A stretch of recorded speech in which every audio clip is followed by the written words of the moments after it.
Washington press corps. Internet founder Glenn Greenwald was one of those who did not. From the very beginning, he questioned the theory. He ultimately concluded it was a sham investigation with no evidence to support it.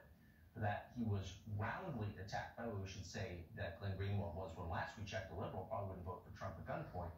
But he was still attacked roundly by virtually everyone on the left. Howard Dean called him a possible Russian agent, but he did not seem to care and persisted. And of course, he has just been vindicated. Glenn Greenwald joins us tonight.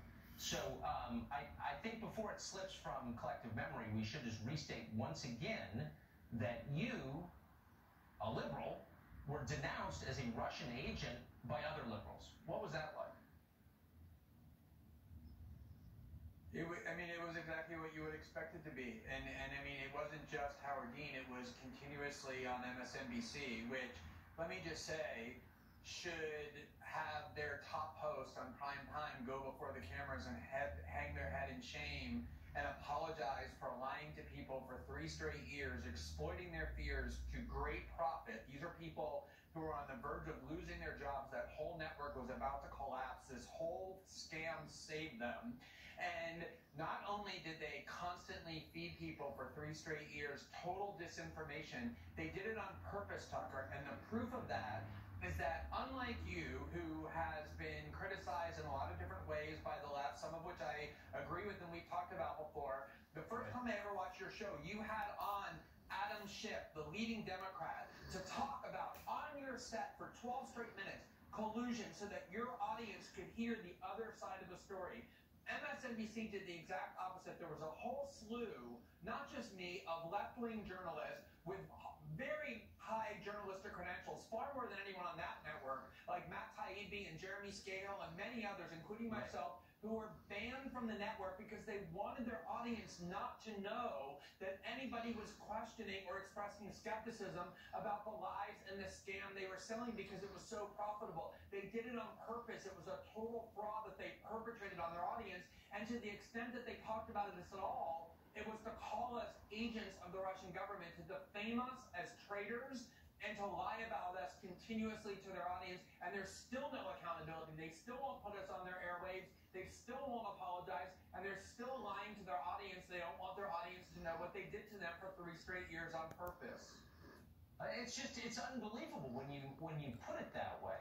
One of the things that you've been, I think, particularly acute on, and virtually nobody else has said this, is those channels, both MSNBC and CNN, have hired and promoted a series of retired intel officials, Jim Comey, John Brennan, and they come on and they basically parrot a certain set of talking points, but with the imprimatur of the agencies they once ran. What effect does this have, would you say, in American society? It is completely corrupted journalism. The whole point of what we were supposed to learn from the debacle of WMDs in the Iraq War, which, by the way, this network that we're on was one of the leaders of, was the fact that we were not supposed to trust intelligence agencies when they say things without evidence. And not only did MSNBC and CNN use those people as their sources, they hired them as their news analysts. So if you turned on CNN or MSNBC, it was basically state TV. It was CIA TV. 3 weeks ago, Tucker, 3 weeks ago, John Brennan was on MSNBC, and he said that he strongly believes that Robert Mueller is going to indict members of the Trump family either before or after March 15th because he's too noble to use the Ides of March for having conspired with Russia. They kept all dissent off the air. They turned themselves only into the spokespeople of the people they're supposed to be investigating and scrutinizing, which is the intelligence community and the military officials who now are their colleagues, who now report the news. You have government officials who spent their whole careers in the Pentagon and in the CIA. They're disinformation agents who now work at CNN and MSNBC, shaping what their news is. And that's why these channels turned into disinformation campaigns, because those are the people that they hired, the people they're supposed to be serving as watchdogs over, the people who are neocons, the people who lied the country into war through WMDs. Not only did they have no accountability, they got rewarded by becoming the stewards of these networks, and they lied to millions of people for 3 straight years, and huge amounts of accountability is needed. So in the last minute we have, make me feel better. I'm elections and that this cycle of deceit and disaster will continue. Do you disagree? Do you think anyone will be held accountable for this hoax? I mean, in one way, they can't have accountability because Rachel Maddow gets $10 million a year. She's a huge corporate brand, and she's a big celebrity among liberals, so they're going to keep her on the air. But I think that they went so far overboard in deceiving and lying to people for so long. I watched Ken Delaney, the NBC reporter, who's basically the CIA spokesman, on Twitter say, look, this is the end of the game. Trump won. There's no collusion. And huge numbers of people on Twitter that follow NBC were genuinely confused. They were saying, wait a minute, you were telling us for 3 years all of this was a given, that it was a slam dunk, that it was just a matter of time when it would happen.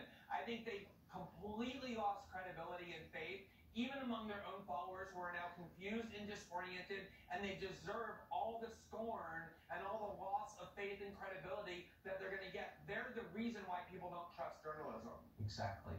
Glenn Greenwald, you are one of the people who was vindicated by this. So congratulations for doing your job as you're supposed to be doing. I appreciate it. Good to see you. Thanks.